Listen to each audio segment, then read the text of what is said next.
आज मैं आपको बताऊंगा कि टमाटर के पौधे की देखभाल कैसे करते हैं, इनके सीड को कब लगाते हैं, कितने दिनों में सीड से पौधा ग्रो होता है और कब इन्हें ट्रांसप्लांट करते हैं, कितने इंच के गमले में लगाते हैं, किस पोटिंग मिक्स में लगाते हैं, कौन सी खाद देते हैं, फूल खिलने के बाद टमाटर क्यों नहीं बन पाता है और कितने दिनों में हम इनको हार्वेस्ट करते हैं। इसके पौधे से related A to Z information दूंगा, इसलिए आप इसे पूरा आखिर तक जरूर देखिएगा।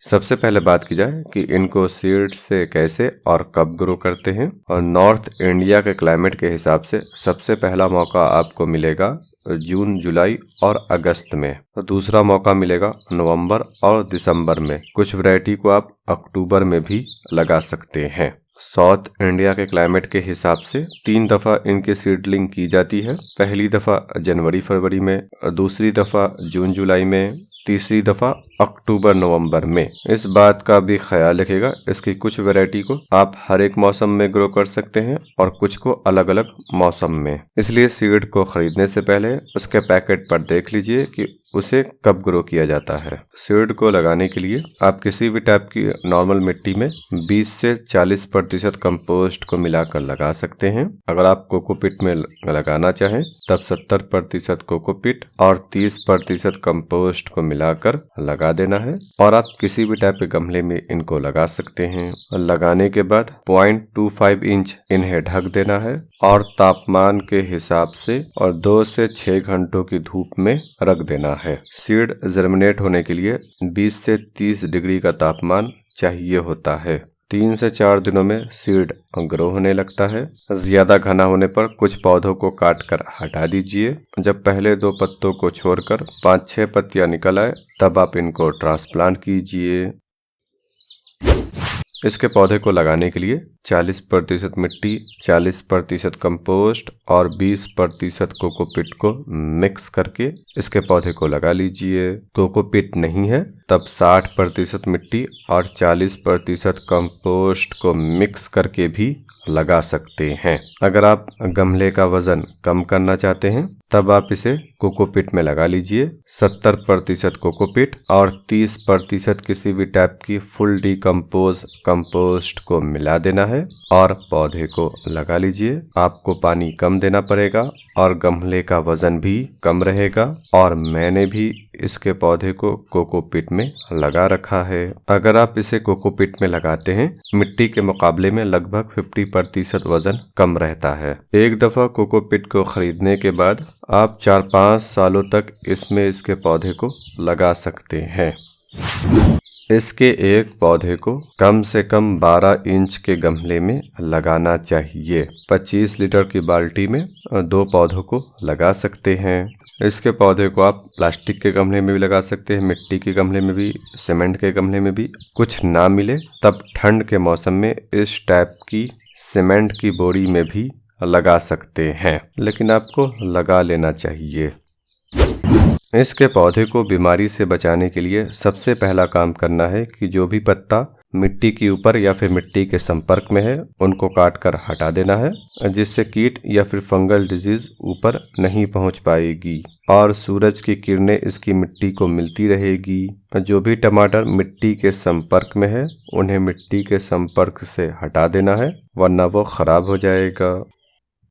इसके अलावा दोस्तों इसके पौधे पर मिलीबग, व्हाइट फ्लाई और एफिड लगने का खतरा रहता है, इसलिए आप समय दर समय पौधे को चेक करते रहिए। एक पौधे में कम से कम 1 मिनट आपको 24 घंटे में देना चाहिए। जब कोई कीट लगने की शुरुआत हो तब आपको नीम ऑयल सोल्यूशन का स्प्रे कर देना है। 1 लीटर हल्का गुनगुना पानी लेना है और उसमें 5 ग्राम नीम ऑयल और 2 से 3 ग्राम शैम्पू को डालकर अच्छे से मिक्स कर लेना है और पौधे के पत्ते पर स्प्रे कर देना है, पत्ते के ऊपर भी और पत्ते के पीछे भी।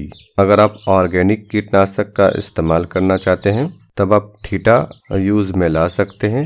इसके 2 ml को 1 लीटर पानी में घोल देना है और पत्ते के ऊपर और नीचे स्प्रे कर देना है। अगर ये ना मिले तब आप एक्सोडस को भी यूज में ला सकते हैं। अगर आपके पौधे में एफिड्स की समस्या है तब आप लकड़ी या फिर उपले की राख को जहां पर एफिड्स की प्रॉब्लम है वहां पर सुबह सवेरे छिड़क दीजिए, एफिड खत्म हो जाएगा। पौधे को सपोर्ट देना ज़रूरी है, क्योंकि जब इसमें टमाटर लगेंगे तब वज़न के कारण पौधा झुकने लगेगा और यहाँ तक कि ब्रांचेस टूट भी सकती है और जो टमाटर मिट्टी के संपर्क में आएगा वो गल जाएगा। आप किसी भी लकड़ी, प्लास्टिक या फिर मेटल की स्टिक से या फिर धागे से बांधकर सपोर्ट दे दीजिए। वैरायटी के हिसाब से किसी पौधे की लंबाई 2-3 फीट और कुछ वैरायटी के पौधे की लंबाई 10-12 फीट भी होती है। जब प्लांट 1 फीट का हो तब इसके सिरे को ऊपर से काट देना है, जिससे नीचे में मल्टीपल ब्रांचेस निकलेगी। इस बात का भी ख्याल रखना है इसकी जो ब्रांच मिट्टी के अंदर से या फिर पौधे में से 2-3 इंच ऊपर निकलती है तब उसे काट कर हटा दीजिए, क्योंकि ऐसी ब्रांचेस पौधे में खाना ज़्यादा खाती है और इनमें टमाटर कम लगता है। इस बात का भी ख्याल रखिएगा। इसके अलावा इसके पौधे की ज़्यादा कटिंग और प्रूनिंग नहीं करनी चाहिए, वरना ब्रांचेस ज़्यादा हो जाएगी। में टमाटर तो ज़्यादा फलेगा लेकिन उनका साइज़ छोटा रह जाएगा। सिर्फ एक दफ़ा इसकी मेन ब्रांच को पिंच कीजिए, उसके बाद पिंच करने की ज़रूरत नहीं है।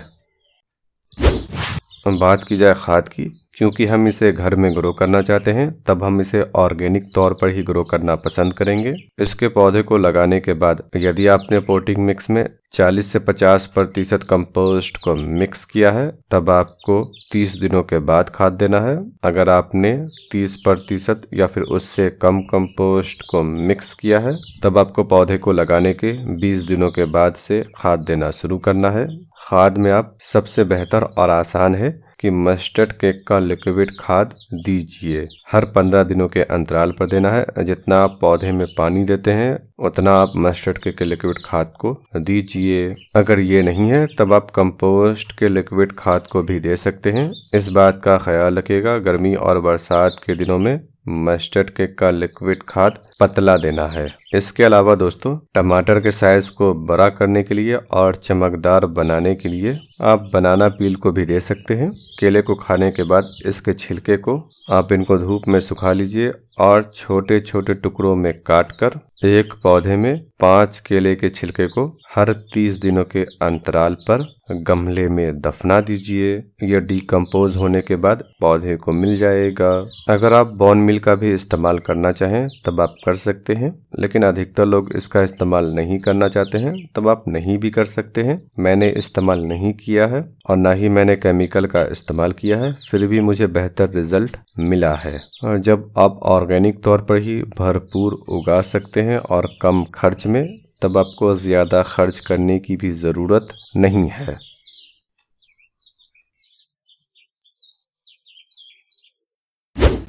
जब इसके पौधे में कलियां लगती है और फूल खिलने लगे तब शुरू के कुछ फ्लावर गिर जाते हैं। यह नेचुरल फिनोमिना है, इसकी आपको चिंता नहीं करनी है। कुछ फ्लावर के बाद इनमें पॉलिनेशन होगा, हालांकि आमतौर से सेल्फ पॉलिनेशन हो जाता है। यदि फिर भी फूल खिलने के बाद टमाटर नहीं बन रहा है तब आपको फूलों को इस तरीके से हिला देना है जिससे इनमें पॉलिनेशन हो जाएगा। इसके अलावा इसके पौधे को या तो फ्लावरिंग पौधों के साथ रखिए या फिर फ्लावरिंग पौधों को इनके साथ रखिए।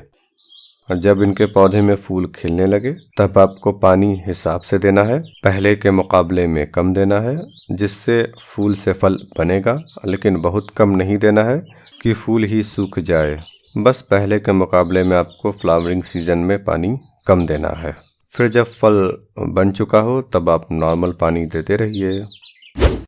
इसके पौधे को लगाने के 110 से लेकर 120 दिनों में टमाटर फल कर पक जाता है। तब जैसे जैसे टमाटर पकता चला जाए वैसे वैसे पौधे में से इसे तोड़कर हटाते चले जाइए। अगर आप टमाटर को अपने पास लंबे समय तक स्टोर करके रखना चाहते हैं तब जब हल्का पीला हो तब पौधे में से तोड़कर हटा लेना है, जिससे ये धीरे धीरे आपके पास पकेगा और आप इसे इस्तेमाल कीजिएगा। पौधे में पूरी तरीके से लाल हुए टमाटर की जिंदगी कम होती है।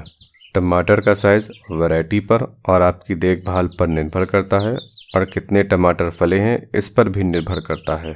अगर पौधे में बहुत सारी ब्रांचेस है तब फल तो ज़्यादा लगेगा लेकिन साइज छोटा हो जाएगा। आपसे रिक्वेस्ट है कि चैनल को सब्सक्राइब कर दीजिए और बेल आइकन को दबाकर ऑल पर क्लिक कर दीजिए। इसी तरीके की वीडियो मैं लाता रहता हूँ। उम्मीद है आपको ये जानकारी पसंद आई होगी।